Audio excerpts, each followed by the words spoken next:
Okay, we're at the Harbour Heritage Centre and we're talking to Myf Plecas and Shirley Blackstaff. The girl is Myf right there. That's her dad and mom, and that's Myf when she was 10.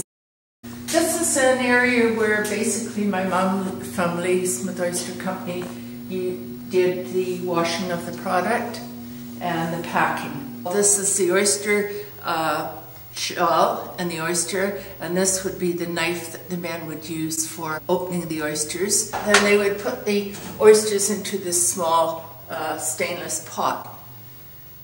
And after they get that pot full, then they take their oysters and they put them into this large pot. And from there, the oysters then go into the washing area.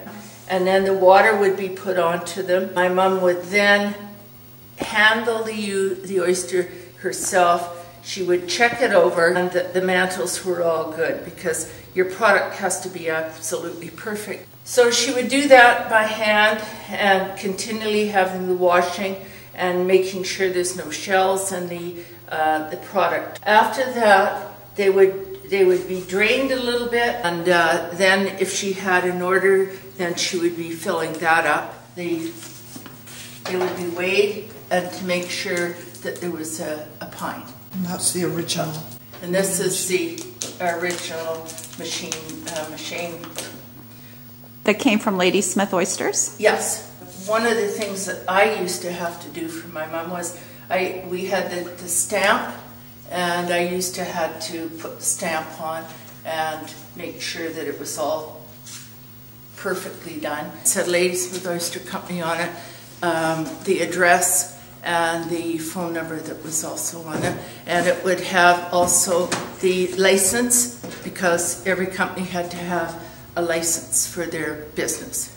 So then that would be all packaged, it would be ready to go, and then if it was going somewhere, Mr. Gregson, who was the man in the local area who used to come and pick up all the products, and then he would take them either to the bus station or they were taken to the train station, because a lot of my mom's product, particularly in October, November, and December, was a need for travel to go to Saskatchewan and Manitoba. There were a lot of people back in those areas wanted the product. I guess you guys supplied the Oyster Bar restaurant? Yep. We used to walk there, but in the winter time, we used my little sleigh because my mom didn't drive, and her and I would go on the side of the road and we'd take the oysters in the boxes and take them on my sleigh up to the oyster bar.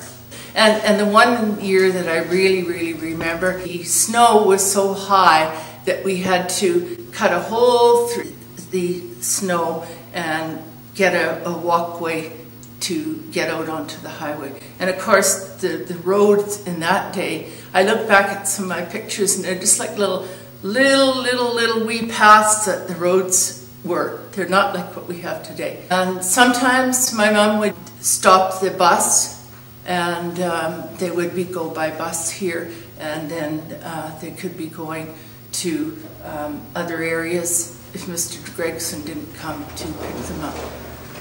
My mom worked with my grandfather. We moved to the island, my mom and dad and I, and we moved in 1945 because my mom and dad came over to help my grandfather in the oyster industry. So that was right through until 1964 when the harbour was closed. And actually I have to tell you, in the time that she was working and the harbour was closed, the federal government just gave her like very no notice at all. Just like, this is it, you're out. Not like today. And back in those days, they never even gave any kind of compensation for people, so you were on your own. Right. We just wanted to give the picture of what happened here. The skulls are used for wherever the product is either being taken from and moved to or brought in to the oyster house. Yeah. See the long oars? Those were to help pull it into the shore. We had 2 sets of those.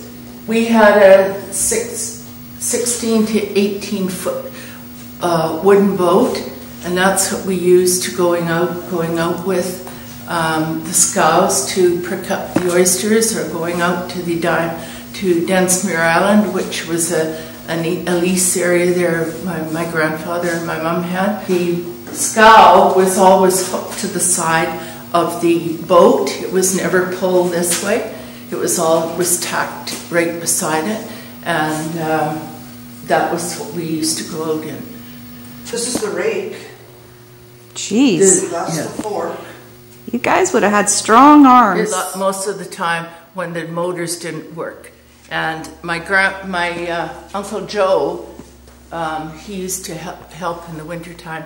He would be looking after all the mechanical things. So he made sure the motor was running. Absolutely. The man who made those boats was a man who lived in the Diamond. His name was Earl Kent. Not the father, but the grandfather was the man who made these boats. Okay. And there's your boat with the men in it. Yeah. Yeah. And those are the big oars that they're holding. Yeah. This man has the large oars. And this one has... That was Uncle Joe, and that was my Uncle Tom. Uncle Tom has the rake.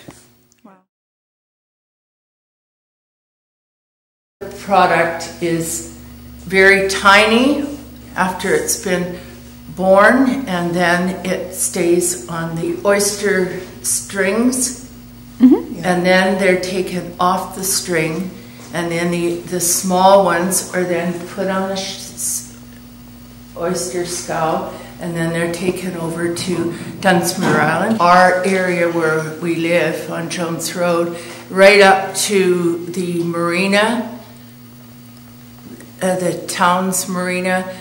My mum had the leases all along there.